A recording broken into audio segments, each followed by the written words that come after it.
Assalamualaikum warahmatullahi wabarakatuh. Nama saya Nurdiana binti Muhammad Ali Hanafiah.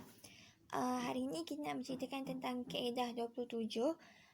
Untuk pengenalan kaedah 27, sekiranya sesuatu itu dibolehkan dan berlaku usaha untuk memberikannya, dengan sendirinya tidak dibenarkan memberi dan tidak dibenarkan mengambilnya, perkara yang membawa kepada dosa dan haram. Maksud dari pengenalan tersebut, apabila tidak dibenarkan memberi, ia juga tidak dibenarkan untuk mengambilnya, kerana perkara yang membawa kepada dosa dan haram adalah perkara yang sama sahaja dosanya dan sama-sama mendapat dosa sama ada ia memberi ataupun ia menerimanya. Okey, kita masuk perkenalan 30.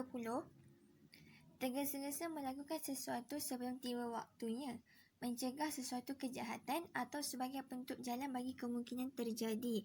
Maksudnya, terhalang atau tercegahnya sesuatu hak seharusnya diterima oleh seseorang kerana ia melakukan perbuatan untuk mendapatkan hak tersebut sebelum tiba masanya. Maksudnya, mencegah daripada berlaku khianat dan zalim terhadap manusia dan menjaga hak manusia itu sendiri. Okay, kepada definisi bagi kaedah 27, bahasa apa sahaja yang haram diambil atau mengambilnya, haram juga hukumnya. Istilah dia, ia akan membantu atau menolong kepada perbuatan maksiat yang diharamkannya. Contohnya dia memberi rasuah. Apa yang dimaksudkan istilahnya? Contohnya dia memberi rasuah. Sebalik atau akas daripada kaedah tersebut, terdapat lafaz kaedah lain, iaitu dia bermaksud setiap apa yang harus menjualnya sah atau harus memberikannya, apa yang sebaliknya tidak boleh. Okey, kita bagi kepada definisi 30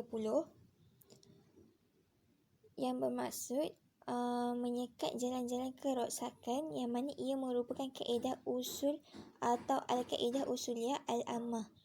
Kaedah ini bermaksud sesiapa yang tergesa-gesa terhadap sesuatu yang belum tiba masanya akan menanggung akibat tidak akan mendapatnya atau tertegah memperolehi manfaat yang ia berhak memperolehinya sekiranya ia tidak segera.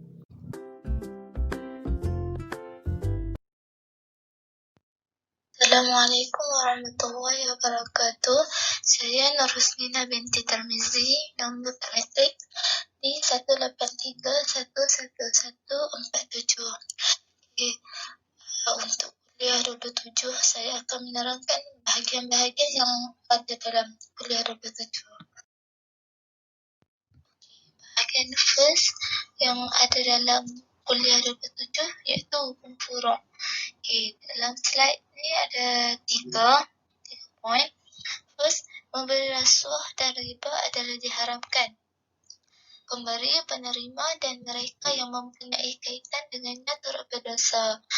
Maksudnya kat sini, apa-apa saja yang kaitan dengan rasuah dengan riba ni haram. Tak kisahlah pemberi ke yang terima rasuah ke, apa sahaja yang siapa-siapa saja yang ada kaitan dengan rasuah dengan riba ni turut berdosa, turut mendapat dosa. Poin yang kedua, meratapi si mati ataupun jenazah adalah diharamkan. Justru itu, ambil upah dan mengupah supaya orang lain meratapinya adalah haram. Maksudnya kat sini, kalau ada si mati ataupun jenazah pada hari kematian tu, diharamkan untuk kita meratapi. Nak menangis tu boleh, tapi jangan terlalu meratapi lah, terlalu over sangat. Jadi haram. Ataupun ambil upah, dengan upah orang untuk meratapi jenazah pun haram juga. Poin yang ketiga, memberi upah dan mengambil upah daripada tenung nasib, sihir dan nujum diharamkan. Haram jugalah sebab ni macam syirik kan, nujum, sihir, nasib.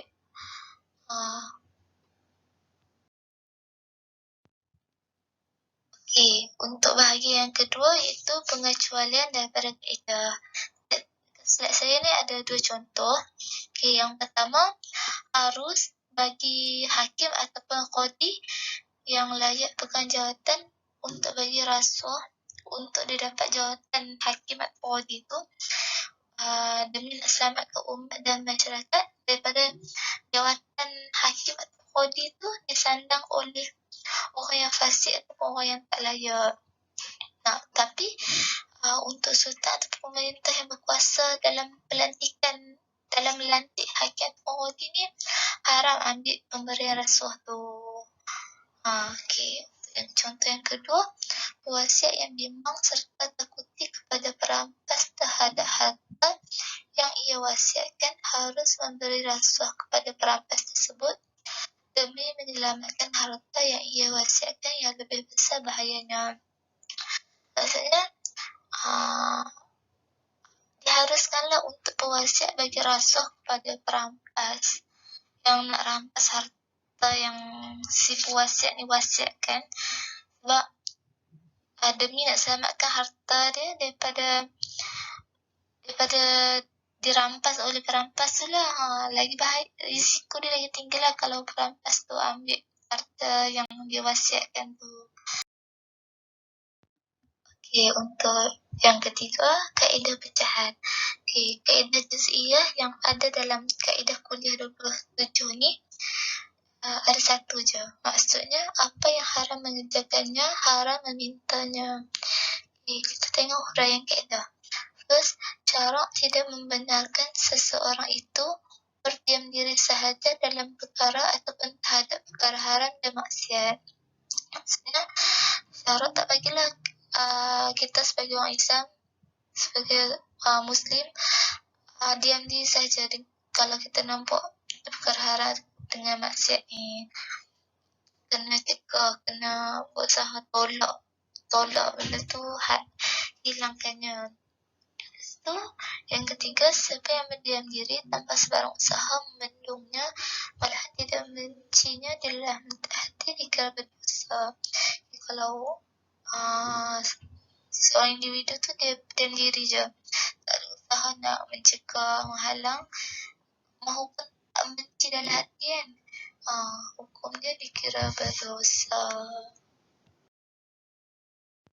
Okey, untuk huraian kaedah daripada kaedah 27 ni, maksud kaedah itu membawa pengertian yang lebih luas, iaitu syarak tidak membenarkan seseorang itu berdiam diri sahaja dalam perkara ataupun terhadap perkara haram dan maksiat. Untuk itu, ia dikehendaki berusaha untuk menolaknya ataupun menghilangkannya. Sesiapa yang berdiam diri tanpa sebarang usaha membendungnya, malahan tidak membencinya di dalam hati dikira berdosa. Maksudnya, cara ni mencegahlah seseorang individu tu daripada tahu apa kalau dia tahu satu benda tu haram dan maksiat. Kita kena berusaha untuk tolak, mencegah, menghilangkan perkara tersebutlah daripada berlaku. Okay, kalau siapa yang berdiam diri, tak berusaha untuk mencegah, menghalang, membendung, dikira berdosa lah. Okay. Seterusnya, hukum furuk. Okay. Seorang yang menyuruh orang lain melakukan maksiat ataupun jenayah, ia juga dikenakan hukuman dan berdosa akibat daripada perbuatan jenayah ataupun maksiat yang dilakukan oleh orang yang disuruhnya itu. Hal ini kerana menyuruh melakukan maksiat tersebut juga diharamkan. Maksudnya kat sini, contohnya ada si A dengan si B. Ini dia suruh je, dia tak buat maksiat atau jenayah. Dia suruh si B buat maksiat ataupun jenayah, contohnya curi dia orang. Dia tetap juga dikenakan hukuman dan dapat dosa akibat daripada perbuatan si B tu lah, jenayah atau maksiat yang dilakukan oleh orang yang dia suruh buat kan. Okay, hukum dia haram. Assalamualaikum warahmatullahi wabarakatuh. Saya Nur Husnina binti Tarmizi. Okay, untuk kuliah 30, saya akan menerangkan bahagian-bahagian yang terdapat yang ada dalam kuliah 30. Okay, kita tengok yang first, kaitan kaedah. Okay, Konteks lain menurut apa yang dijelaskan oleh Qadhi Agung Imam Al-Bulakhini daripada bapanya, yang mana terdapat kaedah lain yang mempunyai kaitan dengan kaedah kuliah di atas. Yang first, kaedah yang pertama, maksudnya sesiapa yang berusaha mendapat sesuatu sebelum masanya, tidak untuk mencari kemaslahatan dalam penetapannya, akan menerima akibat sebaliknya, iaitu terhalang memperolehinya. Maksudnya kalau seseorang tu dia berusaha untuk dapat sesuatu sebelum tiba masanya, dia akan terima akibat sebaliknya. Itu maksudnya terhalanglah daripada dia untuk dapat benda tu. Yang kedua, maksudnya siapa yang bersegera daripada apa yang ditetapkan oleh syarak, sama ada ia diberi ganjaran ditolak ataupun tak dapat tu benda tu. Seterusnya, hukum furu'. Slide ni ada 3 contoh. First, seseorang yang menunaikan sembahyang sebelum tiba waktunya, sembahyangnya itu tidak sah. Maksudnya kalau dia sembahyang sebelum masuk waktu kan, azan lagi untuk waktu solat tu, sembahyang itu tak sah lah. Yang kedua, seseorang yang berbuka puasa sebelum terbenam matahari, maka batal puasanya. Maksudnya kalau dia puasa tapi dia buka puasa sebelum masuk waktu maghrib, sebelum azan maghrib, batal lah puasa dia. Yang ketiga, arak yang berubah menjadi cuka dengan sendirinya atau cukup tempohnya halal. Namun jika ia berubah menjadi cuka dengan sebab dicampurkan dengan bahan tertentu, haram hukumnya. Yang seterusnya, pengecualian daripada kaedah. Point yang first, contoh, kalau seorang suami ni dia berterusan dan tetap tak ada hubungan yang baik dengan isterinya, dengan niat si suami ni nak mewarisi harta si isteri je. Ada menurut pendapat yang lebih sahih, suami tu tetap dapat mewarisi harta isteri dia walaupun tak menjalinkan hubungan yang baik dengan si isteri. Contoh yang kedua, seseorang yang sengaja membatalkan puasa Ramadannya untuk melakukan persetubuhan, ia tidak perlu membayar kafarah. Maksudnya kalau dia saja batalkan puasa Ramadan untuk melakukan persetubuhan, tak kenalah bayar kafarah. Contoh yang ketiga, menurut pendapat Imam Al-Ruyani, seseorang yang memakan ubat ataupun minum ubat sebelum menjelang fajar bulan Ramadan dengan tujuan supaya ia sakit, kemudiannya selepas fajar menjelanglah ia benar-benar sakit, ia tetap harus membuka. Maksudnya kat sini hukum dia haruslah membuka sebab dia makan ubat ataupun minum ubat sebelum fajar bulan Ramadan, tapi dengan tujuan sebab dia sakit, tapi lepas fajar tu memang dia sakit, tak apalah, diharuskan untuk berbuka puasa. Warahmatullahi wabarakatuh. Nama diberi Alisha Syamimi binti Kira Az-Zaman, bernombor metrik di 183110000. Okey, sekarang ni saya akan menjelaskan tentang legaliti, iaitu dalil kepada kaedah 27, di mana kaedah ma haruma ahzuhu haruma tauhu, sesuatu yang haram untuk kita terima juga diharamkan untuk kita memberi.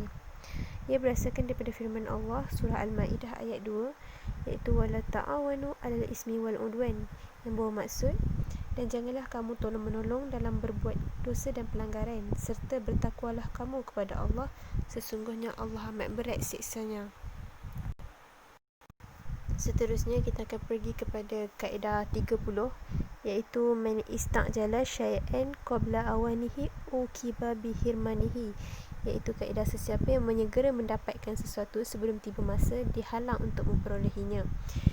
Okey, kaitan kaedah ni menurut apa yang dijelaskan oleh Qadhi Agung Imam Al-Bulakhini, yang mana bapanya ni mengatakan bahawa kaedah ni ada kaitan. Terdapat beberapa kaedah yang mempunyai kaitan dengan kaedah kuliah 30 ni, iaitu kaedah yang pertama bermaksud sesiapa yang berusaha mendapatkan sesuatu sebelum masanya, tidak untuk mencari kemaslahatan dalam penetapannya akan menerima akibat sebaliknya, iaitu terhalang memperolehinya. Okey, bagi kaedah pertama ni bermaksud macam siapa yang cuba untuk dapatkan sesuatu tu sebelum tiba masa dia untuk dapatkan sesuatu. Contoh macam nak sesuatu tu tapi belum sampai masa untuk kita dapatkan benda tu, so Allah akan halang kita daripada mendapatkan perkara tu lah, sebab belum tiba masanya lagi kan. Okey, untuk bagi kaedah yang kedua pula bermaksud sesiapa yang bersegera dari apa yang ditetapkan oleh syarak, ia diberikan jalan ditolak ataupun tidak dapat, di mana dia macam sesiapa yang cepat nak ke suatu benda tu, dia akan terhalang jugalah untuk mendapatkan perkara tu, sebab dia terlalu tergesa-gesa dalam mendapatkan suatu perkara. Assalamualaikum warahmatullahi wabarakatuh. Nama saya Aunia Afika binti Awang Harun di 183-10930. Okey, hari ini saya akan bentangkan tentang contoh isu klasik dan isu semasa bagi kaedah 27 dan kaedah 30. Okey, bagi kaedah 27, sesuatu yang haram menerimanya juga diharamkan memberinya. Okey, bagi isu klasik ni adalah berkenaan dengan arak. Secara umumnya kita tahu arak ni hukumnya adalah haram. Jadi sama ada orang itu menerima arak ataupun memberi arak adalah haram dan turut berdosa. Jadi kat sini bagi isu klasik ni dia menekankan tentang 7 kategori, iaitu orang yang meminum, yang memberi minum, yang membeli, yang menjual, yang menyimpan, yang memerah dan yang minta diperah itu turut berdosa. Okey, bagi isu semasa pula berkenaan dengan rasuah. Memberi rasuah dan riba adalah diharamkan. Pemberi, penerima dan mereka yang mempunyai kaitan dengannya turut berdosa. Jadi kita tahu rasuah ni haram. Jadi sama ada dia tu pemberi ataupun penerima juga, segala apa yang berkaitan dengan rasuah dan riba ini adalah diharamkan dan berdosa. Okey, seterusnya kita pergi kepada kaedah 30. Sesiapa yang menyegera mendapatkan sesuatu sebelum tiba masa dihalang memperolehinya. Okey, bagi isu klasik, seseorang itu berbuka puasa sebelum terbenam matahari, maka terbatal puasanya. Manakala isu semasa pula, seseorang itu melakukan persetubuhan sebelum ada ikatan yang sah, maka hukumnya adalah berdosa. Terima kasih.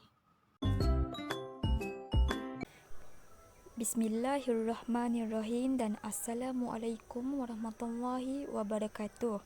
Saya Nol Alia Nazifa binti Abdul Salam. Nombor metrik D 183-11080. Okey, pada hari ini saya akan berkongsi tentang kesimpulan daripada kaedah kuliah 27. Okey, perkara yang membawa kepada dosa dan haram, keduanya sama-sama mendapat dosa, sama ada memberi atau menerima. Usaha gigih para fuqaha membina kaedah-kaedah fiqh sangat bernilai dan sewajarnya dihargai oleh masyarakat Muslim. Ia juga mempermudahkan seseorang untuk mengetahui hukum fiqh kerana penguasaan terhadap semua masalah fiqh yang banyak dan berselerak adalah sukar.